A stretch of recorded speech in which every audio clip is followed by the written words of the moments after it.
Hello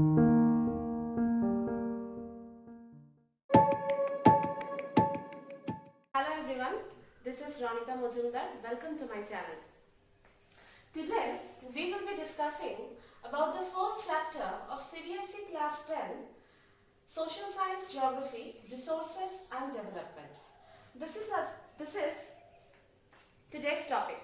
So, in this chapter, we will be discussing about the concept of resources in a very comprehensive way. So, before that, we have to know that what is resource? How we can define this term resource? Actually, we cannot regard any object as a resource until it is not having any kind of functionality. So, the first criteria which a particular object has to fulfill is its functionality. That means if it is fulfilling our demand or not. A very famous economist, Zimmerman, he has said that resource is nothing but the reflection of human appraisal. Resources are not, but they become.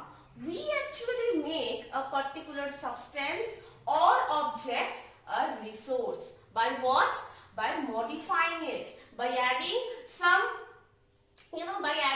important criteria to that particular object, we increase its worth and therefore we convert a substance into a resource. Suppose this is a whiteboard and I am writing with a marker on this whiteboard. Now, is it a resource? Of course, yes, it is a resource, because without this whiteboard, I won't be able to teach you.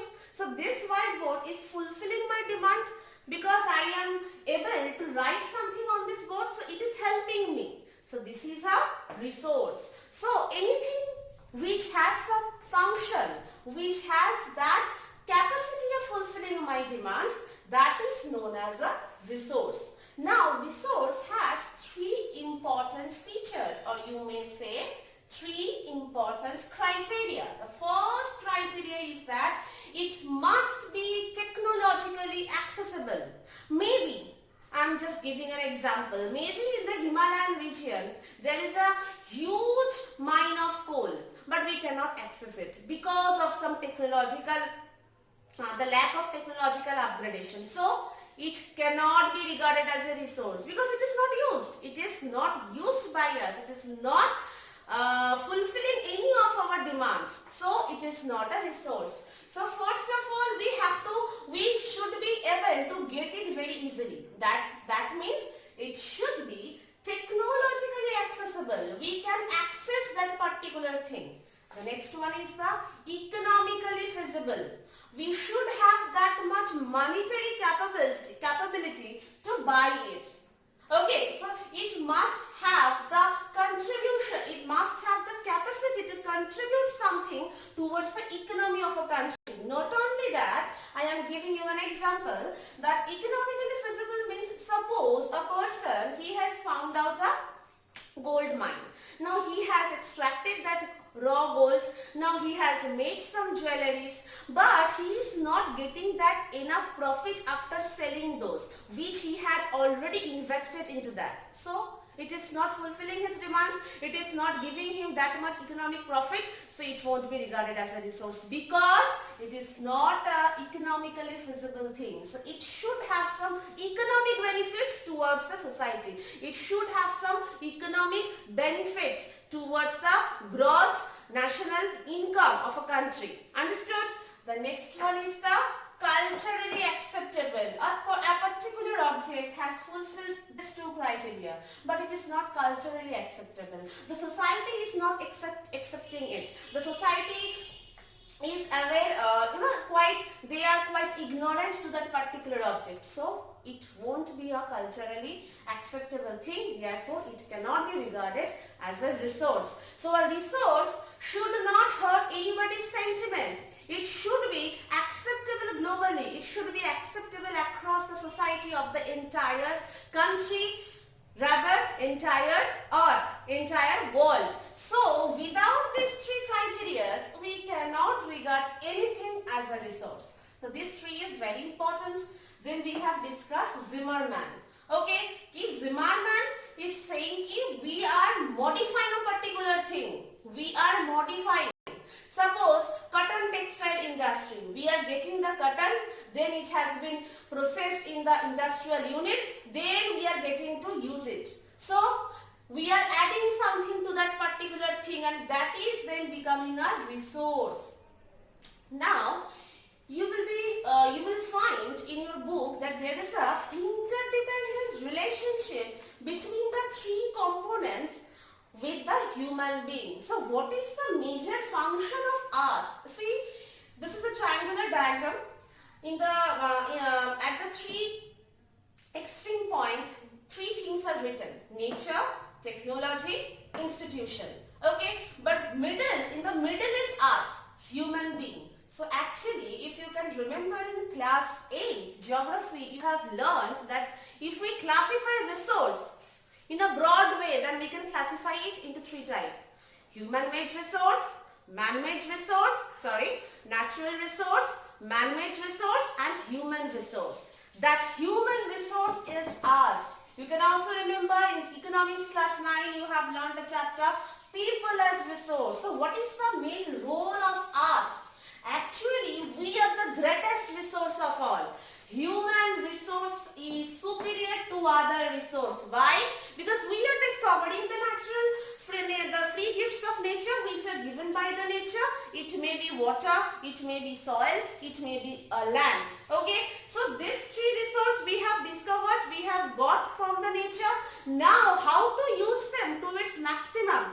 We have discovered some technology, and to apply those technology on those resources, we have formed some institution. You may say it's a industrial unit, it's a manufacturing unit, anything. So we are implementing those technology on these natural resources within an institution through an institutional setup. So what is the main thing? We are the main thing. By interacting with these three components, we are making a substance into resource.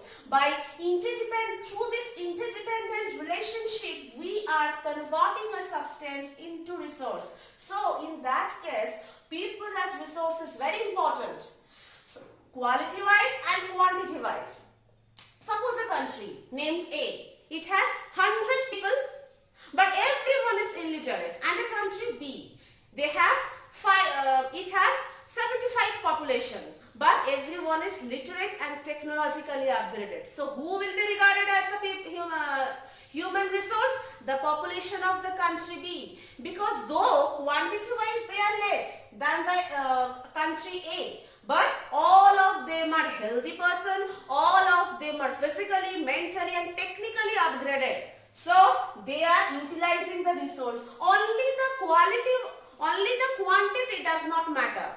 Quantity and quality both have to be there. So people as resource. So the main thing is human resource refers to those people who are healthy as well as educated, who are well enough to use the resource. Understood? That is why I have said that human resource is superior to other resource, because natural resource we are giving them some innovative technology and we are converting them into some man-made resource. So the concept of resource, the role of human being, the interdependent relationship between these three components must be clear, because sometime from this section this kind of conceptual questions often come. So from this section we have gone through the definition of resource, the criteria by which a particular thing can be regarded as resource, and this interdependent relationship. Now we will move in towards the next topic of today's lesson, that is the classification of resource. This is a very interesting topic. So we are directly going into the detail of this topic. See, we have already discussed the broader classification of resource: natural resource, human resource and man-made resource. Now we will be discussing further detailed classification of resource. The first one is on the basis of origin. We can see here are 4 criteria: on the basis of origin, on the basis of exhaustibility, ownership and status of development. The first one is origin. On the basis of origin, we can classified resource into two types. One is biotic resource, one is abiotic resource. We already know biotic means which is coming from a living thing, which has a life. It may be plants, it may be wildlife, it may be us, anything. A biotic, land, air, water, rocks, minerals, anything which does not have a life. So that is the biotic and abiotic resource. Now moving on to the next, exhaustibility. How fast it can get exhausted, how far it will last in our nature. On the basis of that, we have two classification, renewable resource and non-renewable resource. Now under this renewable resource, if you see in your book, renewable resource, there is an important classification, that is continuous or flow resource. Now what is continuous and flow resource? See, in the renewable resource, the continuous and flow resource means which can be movable, which is always moving from one place to another due to some physical or natural reason. Okay, suppose running water, suppose wind, anything, they are moving from one place to another, and wherever it will occur, we can use that resource at that particular area where it is occurring. So that is known as the flow resource. And what is the continuous resource? Continuous resource means that resource always virtually exists in our Mother Earth. So continuous and flow resource, those two concepts are quite similar, but it has a very important distinction between each other. So continuous resource and flow resource, both of them comes under this renewable resource. Now if we move to the non-renewable resource means that cannot be returned to the nature, that cannot be again gained by the nature. Suppose the fossil fuel. Why the fossil fuel? Now we know how the fossil fuels are created. When the organic matter get deposited under the earth crust for billion or million of years, then due to extreme heat and pressure, they convert it into some of the fossil fuel like coal, petroleum, etc. So if we once use them, they cannot return back to the nature. So those are known as the non-renewable resource. So renewable resource and non-renewable resource, these are very important. But under the non-renewable resource, if we talk about the metal we know, suppose aluminium, steel, this kind of metal can be returned. Actually metal is predominantly used in domestic purpose, in industrial purpose, and some of them can be returned to the nature. The mostly recycled metal, if you want to have an example of that is aluminium and steel. So they cannot be regarded as a non-renewable resource. They are actually recycled resource. Under the non-renewable resource, they are actually the recycled resource. Okay. Now, in the book, page number 2, you will be finding a term geological. The term geological. What is geological time? This is nothing but a dating system related to the occurrence of different kind of events which have occurred in the past time of the earth history. Okay, so during those geological time, this kind of fossil fuels have been formed. So it cannot return back to our nature. So those are under the category of the non-renewable resource. Under the category of non-renewable resource, you can have the recycled resource and the non-recycled resource. Okay. Now under the recycled resource, you can see the example of metal. Okay. You can give the example of metal. Okay. So these are the non-recyclable or non-recycled. Non-recyclable. Okay. Now we will move to the next category, that is on the basis of the ownership. Ownership, this is very easy. Suppose this board, this marker, this is mine. So this is an individual resource. Only I have the right to use it. Okay. The next one is the community owned resource. Community owned resource means, suppose a pond is there in a village. Suppose a school is there. Suppose a library is there in a particular locality. So that is the resource of all that locality. So that is the community owned resource. everyone within that community has the right to use that particular resource. Now, national resource. National resource means within the territory of our country, whatever is there is our resource. National resource. Okay? And international resource. Now, this national resource and international resource, we will be understanding this by this diagram.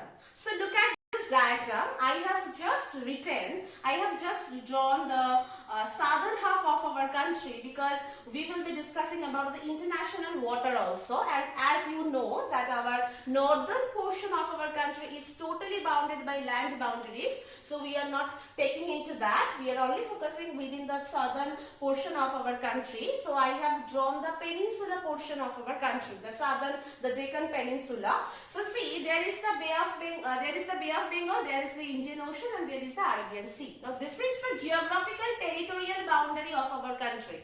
Within this, everything is ours. But beyond that, up to this line, this is territorial water. This is territorial water up to this line.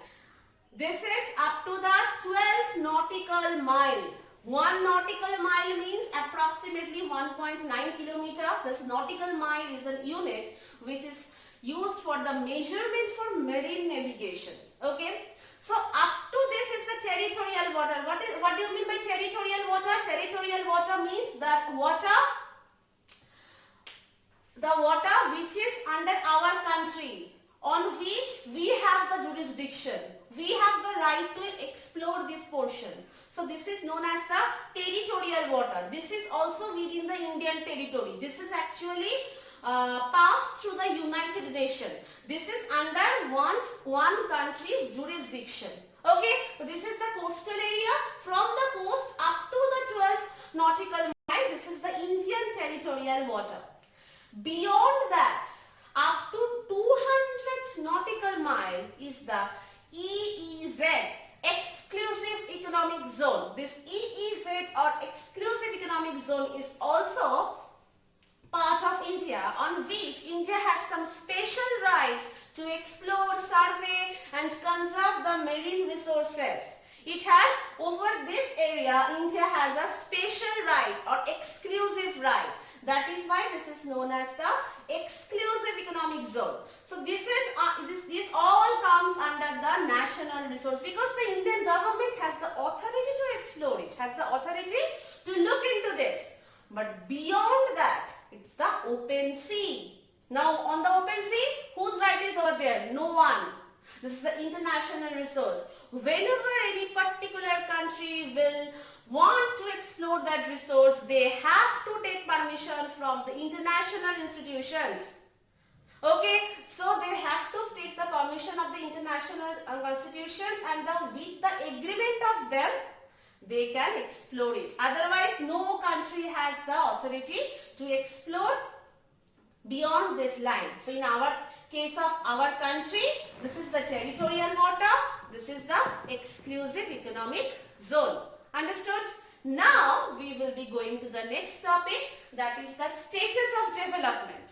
Now on the basis of the status of development, we can classify the resource into 4 different types: potential resource, developed resource, stock and reserve. Now this category is quite confusing to the students. Often they face some problems to differentiate these 4 categories. So we will understand it in a comprehensive way. So students, you can see that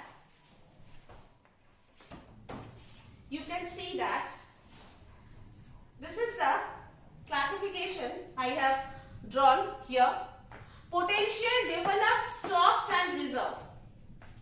On the basis of 3 criteria, we will discuss it. The first one is the technology, willingness to use, and are we able to use it? Potential resource. In case of potential resource, we have technology, how to use it. We are very much willing to use it, but we are not able to use it. How? Give an example: solar energy.